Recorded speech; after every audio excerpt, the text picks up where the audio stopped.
Baik. Assalamualaikum warahmatullahi wabarakatuh. Perkenalkan, nama saya Muhammad Lefran Referenaldi dengan NIM 121211067 dari program studi Teknik Pertambangan. Pada kesempatan kali ini saya akan menjawab soal ujian akhir semester praktikum geologi struktur untuk nomor yang satu. Pertanyaan pertama, bukan garis perpotongan sayap A dan sayap B, itu sumbu antiklin. Yang pertama kita input nilai strike dan dip bidang A dan bidang B sesuai dengan NIM saya. Dan data yang sudah diberikan, untuk bidang A, strike-nya ada 75, dip-nya 55. Kemudian untuk yang bidang B, strike-nya ada 100, dan dip-nya ada 40. Kemudian kita checklistkan. Setelah itu kita lakukan calculations dan pulse untuk sayap lipatan. Akan menghasilkan pulse to sayap lipatan dengan untuk pulse A, itu trennya 345 dan pulse-nya 35. Kemudian untuk yang pulse B, trennya ada 10 dan pulse-nya 50.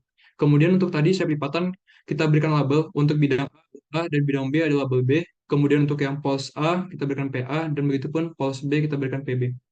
Langkah selanjutnya adalah kita pilih data di sini, menu data, kemudian enter with mouse, dan kemudian kita arahkan ke perpotongan dari bidang A bidang B, dan itu akan melewati dari pos A dan pos B. Setelah seperti ini kita pencet Alt dan klik, akan menghasilkan di sini itu diagram V, A, dan B yang berwarna merah. Yang mana di sini nilai strike-nya ada 316 dan dip-nya 55,8. Kemudian kita calculations lagi, kita pencet pulse, dan di sini akan muncul untuk sumbu anti clean ya, yang berwarna merah ini, yang mana di sini muncul di antara perpotongan bidang A dan bidang B. Itu makanya bisa diberi label intersection AB dengan nilai trend 226,4 dan plunge 34,2. Itu untuk nomor yang pertama, satu yang pertama. Kemudian satu yang kedua, kita uncheck dulu semuanya supaya bersih. Eh, Pertanyaan kedua adalah kedudukan bidang bagi sayap A dan sayap B, itu bidang sumbu antiklin. Di sini kita checklist lagi, kita keluarkan lagi untuk sayap lipatan di awal tadi, dan pos to sayap lipatannya juga. Kemudian kita pencet plot dan min vector. Kita pilih untuk pulse to sayap lipatan. Akan muncul seperti ini, ada segitiga. Kemudian kita enter with mouse lagi, data, enter with mouse lagi. Kemudian kita arahkan ke perpotongan di bidang AB dan segitiga. Kira-kira seperti ini. Kemudian sudah seperti ini kita pencet seperti biasa Alt dan klik, dan itu akan menghasilkan bidang bagi sayap A dan B. Kita keluarkan seperti ini. Dan diberi label yaitu BB, bidang bagi sayap A dan B. Itu strike-nya 206,1 dan dip-nya 62,2. Baik, itu untuk yang nomor satu yang kedua. Kita uncheck lagi semuanya supaya bersih. Dan juga tadi jangan lupa untuk eh, min vektornya kita uncheck lagi. Baik. Seperti ini. Untuk yang pertanyaan nomor tiga adalah kedudukan garis bidang C dan sayap A. Baik, kita keluarkan lagi untuk sayap lipatan kita checklist. Namun karena pertanyaan adalah bidang C dan sayap A, maka yang dipakai hanya eh, bidang A saja. Bidang B kita checklist. Begitu pula dengan pos yang kita keluarkan. Namun kita pakai hanya pos A saja atau PA. Langkah selanjutnya adalah kita masukkan lagi nilai strike dan dip dari bidang C sesuai dengan NIM. NIM saya 067, di mana di sini nilai untuk bidang C, strike-nya ada 260 dan dip-nya 35, diberi label C. Kemudian langkah selanjutnya kita lakukan calculations lagi untuk bidang C ini, calculations, kemudian pencet pulse, akan keluar lagi pulse untuk bidang C, kita beri label PC, dengan trend 170 dan plunge 55. Kemudian kita calculations lagi, kita pilih two planes calculations, muncul seperti ini. Kemudian karena pertanyaan kedudukan garis bidang C dan sayap A, maka kita masukkan uh, strike dan dip untuk bidang A. Misalkan di sini dapatkan strike untuk bidang A 75 dan dipnya ada 55. Kemudian untuk bidang C, strike-nya ada 260 dan untuk dipnya 35. Dan di sini akan muncul ya line of intersections dengan strike-nya 76,6, kemudian 2,3, kemudian kita add to plot. Kemudian jika sudah seperti ini kita pencet OK. Nah, itu akan muncul kedudukan garis A dan C-nya. Di sini sudah ada kedudukan garis A dan C warna ungu. Itu nilai untuk trennya tadi sudah sesuai 76,6 dan plunge-nya 2,3. Setelah itu untuk kedudukan garis A dan C ini kita beri label GAC, yang mana di sini tepat ya di antara bidang perpotongan bidang C dan juga bidang A. Baik itu untuk nomor 1.3. Kemudian untuk nomor yang keempat, nomor 1.4, pertanyaannya adalah sudut antara sayap A dan sayap B, kita cek lagi ya untuk sayap lipatan. Di sini karena sayap A dan B, berarti B kita keluarkan lagi. Kemudian pose juga untuk yang B kita keluarkan juga. Kemudian langkah selanjutnya adalah kita pencet calculations. Kemudian angle between ya. Nah, untuk angle between ini kita pilih yang selected planes. Yang mana di sini kita pilih yang ini ya. Kelipatan, kita selected planes dulu. Kita pilih calculations, angle between, selected planes. Nah, kemudian muncul di bagian kiri bawah ya, di panelnya ini, muncul untuk angle between-nya, angle-nya ada 23,6 atau 156,4. Tapi kita cek dulu apakah benar sih gitu, plan yang kita pilih. Kita cek itu 75 dan 55, kemudian 100 dan dipnya 40. Sudah sesuai ya. Dan di sini karena angle ada dua, kita pilih sudut yang paling kecil. Maka untuk yang nomor 14 ini sudut antara sayap A dan B adalah 23,6 derajat. Kemudian selanjutnya untuk nomor 1.5, yang kelima, kita hapus lagi ya supaya bersih. Checklist lagi semuanya. Pertanyaannya adalah sudut antara garis bidang C dan sayap A terhadap bidang B. Dan untuk ini kita checklist adalah kedudukan garis A dan C yang kita dapatkan tadi ya, yang GAC. Kemudian kita pilih, kita keluarkan lagi sapipatan, namun untuk yang B saja, bidang yang B.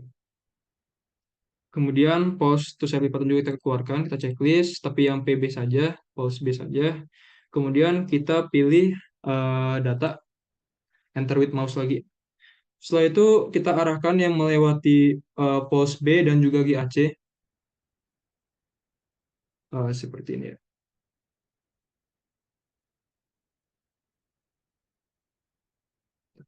Kan, ya kira-kira akan seperti ini. Kemudian kita pencet Alt, terus checklist, diklik, dan akan muncul untuk bidang PB dan GAC. Sini sudah ada, akan saya keluarkan. Nah, seperti ini. Kemudian untuk bidang PB dan GAC ini memiliki strike 258,7 dan dipnya 51,7. Kita beri label E untuk bidang E ya. Kemudian langkah selanjutnya adalah kita calculations, kemudian two planes calculations. Nah, di sini kita masukkan input strike dip bidang B dan bidang E. Untuk bidang B, di sini adalah 100 dan 40. Kemudian untuk 100 dan 40. Kemudian untuk yang bidang E-nya tadi, yang ini, itu 258,7 dan 51,7. Nah, di sini akan mendapatkan nilai 267,2 dan 10,6. Kemudian kita beri add to plot lagi. Jika sudah seperti ini, itu akan muncul berupa output, itu sudut garis B dan E di sini, yang saya beri warna hijau. Ya, dengan tren tadi sesuai 267,2 dan khusus 10,6 dengan label intersection BE atau int BE gitu. Baik, selanjutnya langkah selanjutnya adalah kita pilih calculations lagi, kemudian kita pilih angle between, dan kita pilih yang click points. Nah, untuk click points ini kita pilih yang tadi di intersection BE ya di sini, dan juga kita klik lagi di GAC. Oke, di sini muncul dua sudut ya. 162 or 18. Nah, di sini kita pilih kembali lagi pilih sudut yang terkecil. Jadi untuk yang nomor 5 ini sudut antara garis bidang C dan sayap A terhadap bidang B itu 18 derajat. Oke. Kemudian eh, itu untuk nomor 1.5. Langkah selanjutnya untuk nomor 1.6. Baik, ini kita uncheck lagi semuanya. Pertanyaan yang keenam itu pitch garis bidang C dan sayap A dengan bidang fans. Yang pertama kita input lagi dip dan strike untuk bidang D-nya. Sesuai dengan NIM saya 067 itu merupakan nilai strike 165 dan dipnya 25. Kita beri label untuk D. Bidang D kita beri label D. Kemudian kita pulse lagi bidang D dan calculation, kemudian kita beri pulse dan muncul pulse untuk bidang A. Ini tren 75, potential 65, dan labelnya kita beri nama PD. Ya, muncul seperti ini. Langkah selanjutnya, kita keluarkan kedudukan garis A dan C yang warna ungu ini. Ya, GAC. Baik, langkah selanjutnya adalah kita pilih data lagi, terus enter with mouse lagi, kemudian kita arahkan garis bidang ini yang melewati PD dan GAC. Ya, kira-kira seperti ini, dan kita pencet Alt dan klik, dan itu akan menghasilkan di sini polarisasi GAC dan PD. Ya, seperti ini. Kita beri label untuk polarisasi ini. Maaf, tidak perlu beri label ya, karena untuk ini hanya dipakai pada saat saja, jadi tidak perlu. Ya, karena di sini untuk nilai strike-nya juga itu 25,7 dan dip-nya 88,8. Kemudian kita pencet lagi calculations dan kita pencet pulse, dan polarisasi ini muncul ya, pulse. Ya, untuk polarisasi ini didapatkan trennya 166,7 dan puncaknya 1,2. Nah, ini kita beri label P7 saja, karena ini bisa dilihat pulse yang ketujuh ya. Kemudian bisa kita lihat P7 ini condong kemana gitu. Apakah ke utara atau ke selatan? Di sini bisa terlihat untuk P7 ini dia condong ke selatan, south, sehingga kita masukkan datum dengan nilai tren 180 dan plusnya 0 di sini, dan kita beri label S. Ya.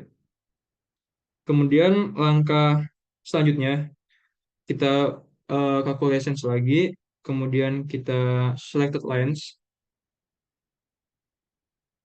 ya, angle between, kemudian selected lines. Ya, kita pilih dulu calculations, angle between, kemudian selected lines.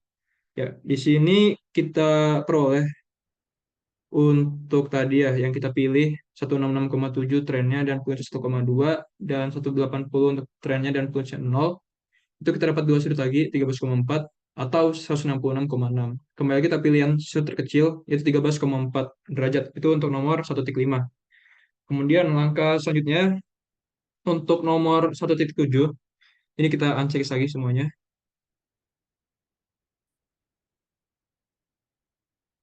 Baik, kita pertanyaannya adalah garis bagi antara garis bidang C dan side A terhadap vein dan side B.